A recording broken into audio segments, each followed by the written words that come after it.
자, 이제 33쪽으로 넘어갈게요. 원순열입니다.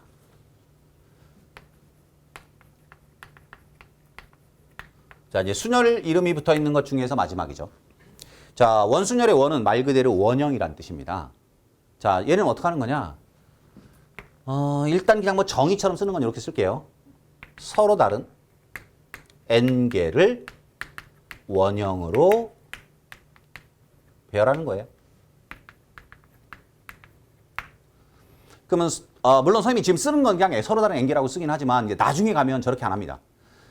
n개가 있었는데 그 중에 몇 개를 뽑아서 원형으로 배열할 수도 있어요. 그러니까 지금 일렬순열과의 그냥 차이만을 선생님이 지금 설명하는 겁니다. 서로 다른 n개를 일렬로 배열해요. 그러면 그거는 n 퍼뮤테이션 n이고요.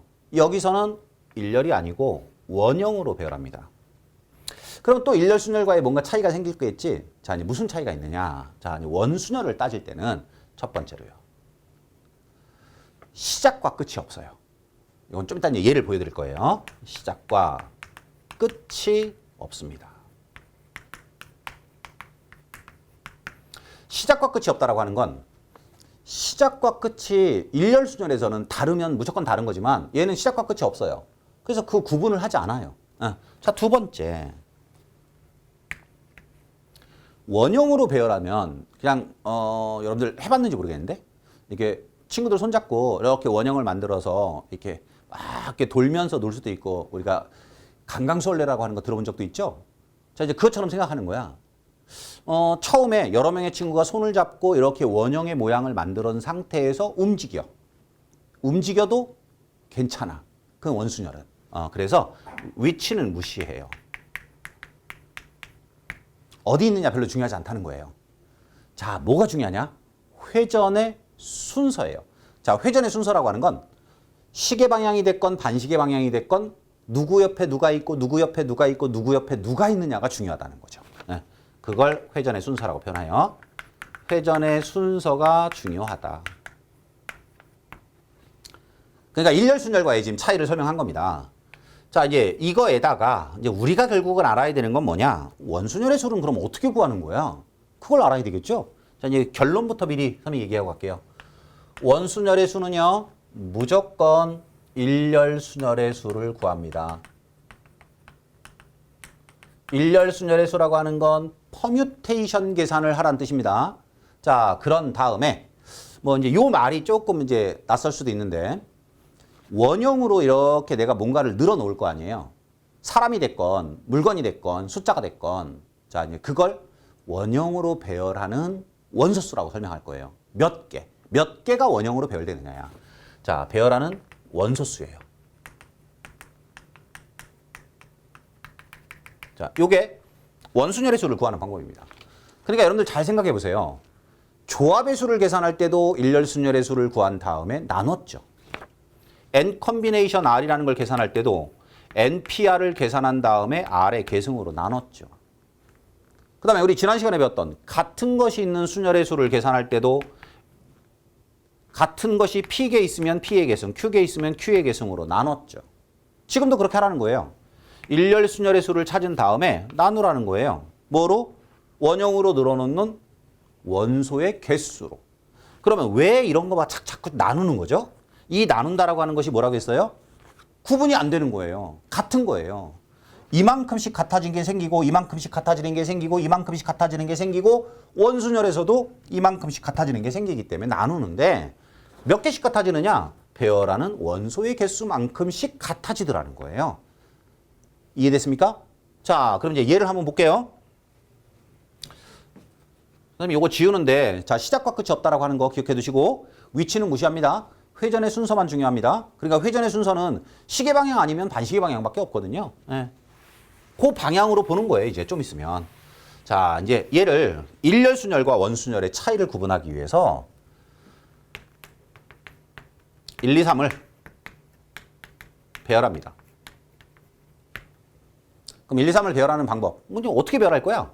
일렬로 배열해 볼 거고 원형으로 배열해 볼 건데. 자, 1, 2, 3을 일렬로 배열한 거 6개지? 이제 적어보세요. 1, 2, 3, 1, 3, 2, 그 다음에 2, 1, 3, 2, 3, 1, 3, 1, 2, 3, 2, 1, 자, 이렇게 6개가 있거든요.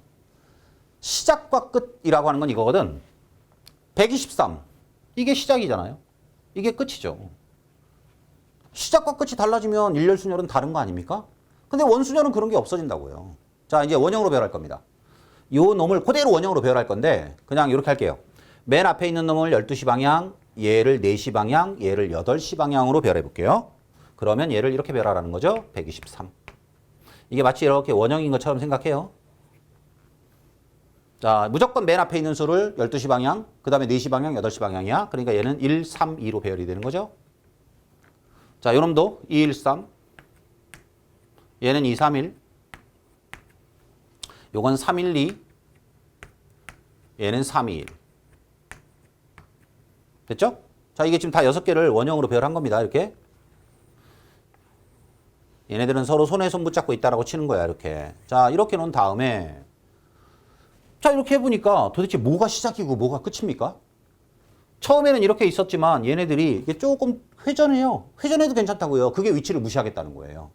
자, 이제 회전의 순서라는 게 무슨 말이냐? 1부터 볼게요. 자, 요 1에서부터요. 시계 방향으로 돌아가면서 볼게요. 1, 2, 3입니다. 자, 이제 무조건 1부터 보는 겁니다. 1부터 봤더니 얘는 반시계 방향으로 돌아가면 1, 2, 3입니다. 방향이 다른 거예요. 그러니까 얘랑 얘는 다른 거예요. 원순열에서. 왜? 순서가 다르잖아요.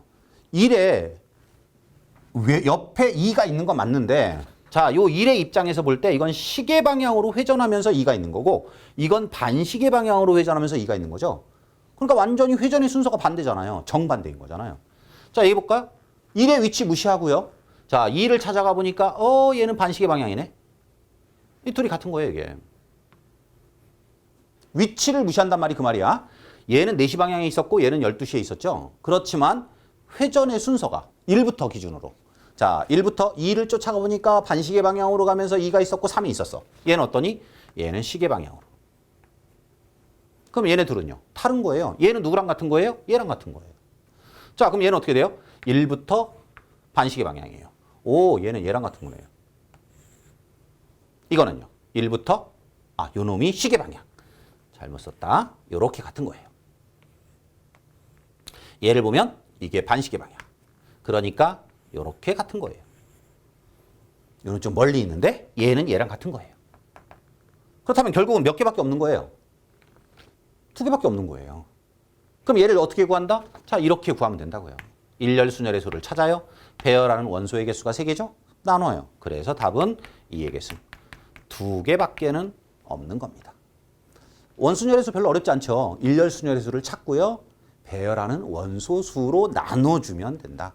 자, 그럼 왜 이런 일이 생기냐면요. 자, 보세요. 123하고요. 231하고요. 312는요. 일렬순열에서 보면 다르죠. 그런데 원순열은 시작과 끝이 없다라고 했죠. 자, 똑같은 놈의 특징입니다, 이게. 123에서요. 요 1이 맨 뒤로 가요. 그러면 231이 되죠. 자, 다시 요 2가 맨 뒤로 가요. 그러면 312가 되죠. 요 3이 맨 뒤로 가요. 그러면 다시 얘가 되죠. 그러니까 순서를 흐트러뜨리지 말고요. 맨 앞에 있던 놈이 맨 뒤로 가요. 맨 앞에 있는 놈이 맨 뒤로 가. 그렇게 해서 만들어진 요 3개가 원형으로 배열이 되잖아요. 똑같아요. 이게 같은 놈들의 특징이에요. 보세요. 얘가 그렇죠. 132에 요 1이 맨 뒤로 가요. 그러면 뭐가 돼? 321 얘가 되는 거예요. 얘가 맨 뒤로 가. 그러면 213 얘가 되는 거예요. 다시 요 2가 맨 뒤로 가요. 그러면 다시 처음 걸로 가죠. 132로 가요. 그래서 같아지는 것의 개수가 3개밖에 안 나오는 거예요. 배열이 되는 원소의 개수만큼. 됐나요? 자, 그러고 나서 우리 34쪽 한번 잠깐 넘어가 볼까요? 34쪽에 보시면 기본 정석이라고 해서 원순열의 수가 나옵니다. 서로 다른 n개를 원형으로 나열하는 순열을 원순열이라고 한다. 그 원순열의 수는 모두 몇 가지가 있느냐? n-1의 계승가지가 있다라고 했는데 그걸 그렇게 기억하지 마세요. n-1의 계승으로 기억하지 말고 맞아요. 그게 맞는데 그렇게 하지 말고 일렬순열의 수를 원소수로 나눈다라고 기억하자는 거죠. 자, 그래서 선생님이 2가지를 적어드릴 겁니다. 원순열의 수.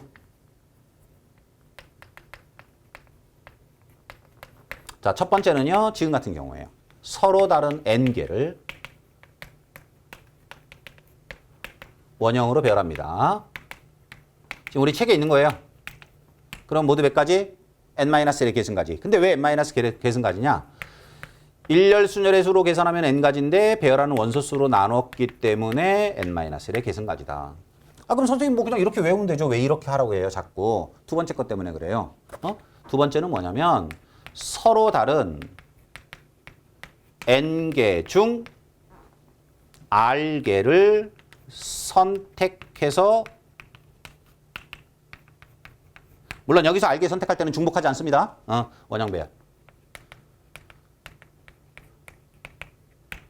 뭐 그런 거 할 것 같지도 않긴 하지만요. 여러분들 학교에서 만약에 체육대회를 하는데 반대항 강강수월래를 하기로 해. 근데 여러분들이 다니고 있는 학교에 왜 각 반의 인원수가 다 똑같을 수도 있지만 다를 수도 있잖아요. 그래서 반별로 대표 선수를 뽑아. 야, 10명씩만 강강수월래를 할 거야. 뭐 이런 문제라는 거야. 우리 반에 30명이 있었는데 그중에 10명만 대표 선수로 나갈 거야. 저쪽 반에는 25명이 있었는데 그중에 10명만 나갈 거야. 그러니까 위에 거는 두 번째를 하지 않는다라면 무조건 이렇게 외워도 되는데 그게 아니고 얘처럼 전체 중에 일부만을 가지고 원형으로 배열하는 문제가 나올 수도 있기 때문에 항상 원순열의 수는 일열순열의 수를 원소의 개수로 나누어야 된다라고만 기억하라는 거죠. 그러면 어떻게 하면 되냐면 n개 중에 r개를 선택해서 일열로 배열하는 일열순열의 수. 그럼 그게 우리가 너무나 잘 알고 있는 n 퍼뮤테이션 r이잖아요. 맞죠? 그것을 뭐로? 배열하는 원소수. 원형으로 몇 개 배열할 거야? r개 배열하는 거니까 r로 나눠주면 돼요. 그러면 얘랑 요 놈은 뭔가 엄청난 차이가 있는 거냐? 그렇지 않아요. 요 r이 n이 되면 얘가 되는 거예요. 근데 요거는 이제 일부만을 뽑기 때문에 요와 같은 방법도 여러분들이 꼭 알고 있어야 되고, 그래서 일열 순열로부터 조합의 수가 만들어지거나 같은 것이 있는 순열이 만들어지거나 원순열이 만들어지는 기본적인 원리를 이해하시면 돼요. 그러니까 일열 순열은 다 달랐죠? 조합으로 가면서는 배열하지 않으니까 R의 계승가지씩 똑같아져 버렸고요. 같은 것이 있는 순열은 아예 처음부터 똑같은 것을 몇 개씩 갖고 시작했기 때문에 똑같은 게 생겨서 나누어 줬고요. 또 P의 계승, Q의 계승 이런 식으로 나눠줬고요. 원순열의 수는 원형으로 배열하다 보니까 결과적으로 얘를 배열한 모양 중에 이렇게 생긴 모양 중에 시작과 끝이 없다 보니까 요 놈이 맨 끝으로 가는 거, 얘가 다시 맨 끝으로 가는 거, 얘가 맨 끝으로 가는 모양이 전부 다 같게 취급이 되더라. 그래서 배열하는 원소의 개수만큼씩 같아지니까 원순열의 수는 우리는 이렇게 기억을 하자는 겁니다. 이해됐죠? 자, 그러면 이제 보기 1번 한번 볼까요? 서로 다른 5개의 구슬이 있습니다. 일렬로 배열하는 방법은 5의 계승가지, 원형으로 배열하는 방법은 5의 계승을 5로 나눈 겁니다. 물론 4의 계승입니다. 답은. 자, 2번을 보시면요. 보기 2번. A, B에는 2개의 원탁이 있습니다. A에는 어른이 4명, B에는 어린이 6명이 앉는 방법이 모두 몇 가지냐라고 물었습니다. 뭐 아무것도 아니에요. 원탁 2개가 있는데 A라는 원탁에는 어른 4명 앉는데요. 이 A 원탁, 어른 4명 앉는데요. 그 4명 일렬로 앉는 거에 다시 원형이니까 4로 나눈 거예요. 자, B라고 하는 원탁에는 어린이가 6명이 앉는데요. 그러니까 6의 계승을 6으로 나눈 거예요. 당연히 곱한 거죠, 이렇게. 얘는 6이고요. 얘는 120이니까 뭐 총 720까지가 만들어지는 겁니다. 자, 그리고 나서 여러분들 그 34쪽에 보시면 그 뒤집을 수 있는 게 나옵니다. 이게 뭐 염주순열이라고 부르기도 하고 또는 목걸이 순열이라고 부르기도 하는데 교육과정 외입니다. 뭐 굳이 안 하셔도 될 것 같고요. 다만 이제 뭐만 또 기억하시면 되냐면 그냥 염주순열, 목걸이 순열은 생각해보면 이게 목걸이나 염주라고 하는 건 이제는 구슬 같은 걸 실에 꿰은 거예요. 이렇게 뒤집을 수 있다는 겁니다. 뒤집어요. 그러면 뒤집으면 어떤 일이 생기느냐? 회전의 순서가 정반대인 애들을 똑같게 취급할 수 있습니다. 그래서 염주순열 또는 이렇게 뒤집을 수 있는 순열의 수는 계산하는 방법은 원순열의 수를 다시 2로 나눕니다. 그게 계산하는 방법입니다. 근데 이렇게 뒤집는 거는 이게 교육과정 외니까 뭐 문제에서 다룰 것 같지는 않습니다. 그래서 여러분들 그냥 참고적으로 기억해 두시면 되고, 참고적으로 한번 읽어보시면 될 것 같고요. 자, 우리 이제 35쪽 넘어가서 이제 기본 문제 2-11번을 볼 건데, 이제 그놈은 그러면 또 뭐냐? 자, 걔는 보통 탁자순열 또는 뭐 사각순열 뭐 이런 식으로 표현하기도 하는데요. 그냥 탁자 순열이라고 말하면 될 것 같아요. 탁자. 그러니까 원형으로 배열한다라고 하는 개념이 가만히 있어봐. 우리가 늘 강강술래만 하는 게 아니라 6명이 식당에 가서 앉아. 근데 테이블이 직사각형 모양의 테이블이야. 그럼 마치 원형처럼 앉은 것처럼 보이는데 원형은 아니잖아요. 그런 거예요.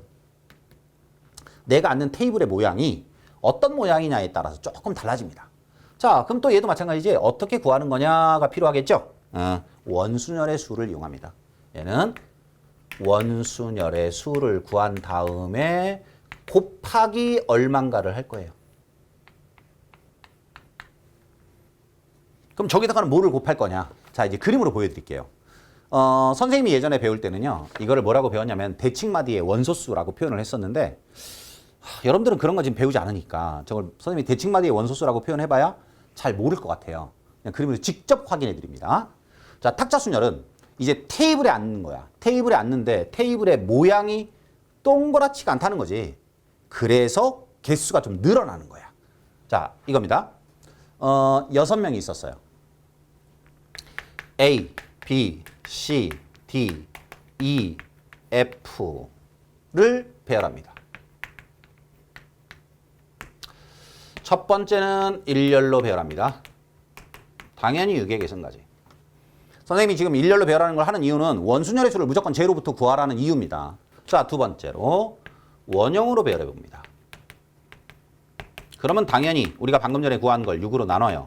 물론 답은 5의 계승까지라고 했습니다. 근데 자꾸 이 습관을 들이라는 겁니다. 일렬 순열을 원소수로 나눈다. 자, 이제 탁자 순열이라고 하는 건 뭐냐? 자, 세 번째는 이제 테이블의 모양을 조금 다르게 갑니다. 직사각형 모양의 테이블인데요. 의자가 6개가 이렇게 있다는 겁니다. 자, 저와 같은 테이블 모양에 6명을 앉힐 겁니다. 그러면 원순열의 수를 구한 다음에 곱하기 하라는 겁니다. 그러면 이 곱하기 하라고 하는 게 뭐냐? 대칭마디의 원소수라는 표현을 선생님이 쓰기도 했는데 그게 무슨 말인지 몰라도 괜찮습니다. 돌려보는 겁니다. 이게 돌려봐요. 자, 돌려본다는 게 무슨 말이냐면, 자, 이제 이 그림의 예를 그냥 이쪽에다 다시 한번 그릴게. 여기에 6명이 앉았는데 A, B, 예를 들어서 C, D, E, F. 자, 이렇게 앉았다라고 해요. 즉 120가지 방법으로 원형의 모양으로 배열을 할 수 있습니다. 그 순서 중에 하나 이런 게 있을 거 아니에요. 자, 이렇게 앉았는데 그냥 이해가 빠르게 이게 여러분이라고 생각해요. 근데 이 친구가 조금 아까 막 운동을 엄청나게 많이 하고 와서 땀을 많이 흘려요. 막 땀 냄새가 너무 진동하는 거야. 나 얘 옆에 안 앉았으면 좋겠어. 바로 옆에. 그래서 야, 우리 한 칸씩만 옆으로 갈래? 옆으로 보내. 그러면 어떤 모양이 그려지냐면 이렇게 생기겠죠. 한 칸씩 옆으로 가는 거야. 순서는 그대로 유지. A, B, C, D, E, F. 이 상태와 이 상태는요. 원순열에서는 똑같습니다. 즉 회전의 방향이 똑같죠. A로부터 시작해서 시계 방향으로 B, C, D, E, F가 A로부터 시작해서 시계 방향으로 B, C, D, E, F가 배열되어 있으니까 똑같은 거예요. 근데 여러분들 이 그림을 보세요. 만약에 이게 여러분들이 식당에 갔는데 이렇게 앉은 거와 이렇게 앉은 건 같은 거예요? 다른 거예요? 다른 거라고요. 자, 그러면 또 움직여 보는 거야. 이게 B가 내 옆으로 좀 떨어져 앉으니까 좀 살 것 같아. 근데 얘가 야, 나도 너 거기 앉아볼래. 그래서 한 칸 더 밀었어. 그러니까 이제 또 밀려가겠죠, 옆으로? 이렇게 밀려가면 A가 되고 B가 되고 C가 되고 D가 되고 E가 되고 F가 됩니다. 어때요? 또 다르죠? A로만 생각하면 돼. 이게 여러분이라고 생각해요. 자, 이와 같은 6개의 테이블이, 의자가 직사각형 모양의 테이블에 저렇게 있었는데 여러분이 여기 앉는 거와 여기 앉는 거와 여기 앉는 거와 다 다른 거예요. 됐나요? 자, 그런데 얘가 야, 나도 여기 앉아볼래. 한 칸 더 가보라고 한 거야. 자, 그러니까 한 칸 더 옮겨간 그림을 그려보면 이렇게 되겠죠. E가 되고요. F가 되고요. A가 되고요. B가 되고요. C가 되고요. D가 됩니다. 다른 건가요? 잘 보세요. 회전의 순서는 중요하고 위치는 중요한 거 아니라고 했습니다. 보시면요. A의 왼쪽에 B가 있습니다. 여기서 보세요. A의 왼쪽에 B가 있습니다. 그죠? 자, A의 맞은편에 E가 앉아 있습니다. A의 맞은편에 E가 앉아 있고요. 모퉁이, 모서리 지나서 오른쪽으로 F가 있습니다. 똑같지 않습니까? 이 그림과 이 그림은 똑같은 그림인 겁니다. 그러니까 이 두 개는 달라요. 이것도 달라요. 그런데 얘랑 얘는 같은 거예요. 그렇다면 결국 회전의 순서를 유지한 상태로 옆으로 한 칸씩 옮겨가 본들 다른 게 몇 개가 나오죠? 3개가 나오는 겁니다. 이렇게 3개.